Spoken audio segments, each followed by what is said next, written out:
para siempre. El camino, camino por delante. Ay, ay, ay. ¿A dónde vas? Hoy me voy. In early 2007, based on an original idea by Phil Powers, Patagonia's Rick Ridgway and I started working on an American Alpine Club project to do trail restoration work in Patagonia, around Cerro Fitzroy and Cerro Torre. Patagonia partnered with the American Alpine Club and offered to fund the project for 4 years. After more than 20 years climbing on these striking granite spires, I saw this as the chance I was looking for to make a long-lasting difference in a place I love so much, a chance to do actual work with hands, shovels, picks and rock bars.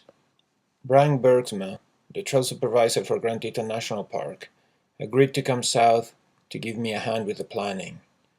With Claudio Chevar, head of the Argentine Parks Patagonia office, we decided to start this 4-year project by tackling the most eroded trail in the park, the Laguna de los Tres Trail, a 2,000-foot uphill trail at a very steep grade that is so eroded that the trail's scar can be seen from miles and miles away. In October of 2008, I finally arrived to Chalten with a truck full of tools. A few days later, our team from the US arrived to Chalten. James Bucknight, Nick Gillespie, Colin Kirk, Mark Lothes, and Max Ludington. They had all worked for years in various national parks in the US, in Grand Teton and elsewhere, and they had agreed to come volunteer and share their expertise. A group of young Argentine climbers and guides had also agreed to help. Jorge Ackerman, Tommy Aguiló, Leo Martinez, Juanjo Landucci, and Mati Villavicencio. We set up our tent in the Rio Blanco camp, the old Fitzroy base camp, and got to work. The first few days were brutal. The work was very physical, and the weather was just terrible, with wind and rain all day.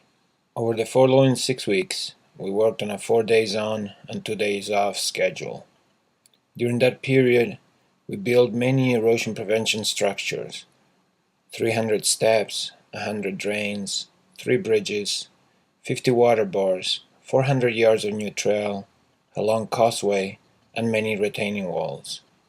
We moved bigger rocks than I ever imagined possible, with just human power, and luckily none of us got injured, except for a couple of squished fingers. Several people came up to help during that period, particularly Marcos Mendoza and Duarte Pietron.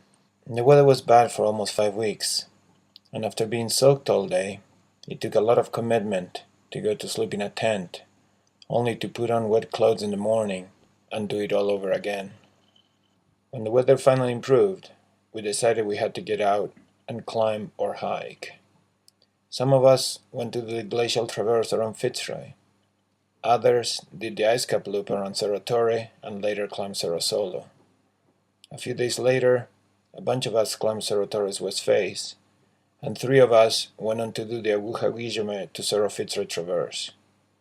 After a total of 7 weeks, we hid the tools in the forest for the next season and called it good. In all, we spent 2,200 man-hours building these features and structures that will help prevent further erosion and will ensure the trail's sustainability. No tengo otra solución que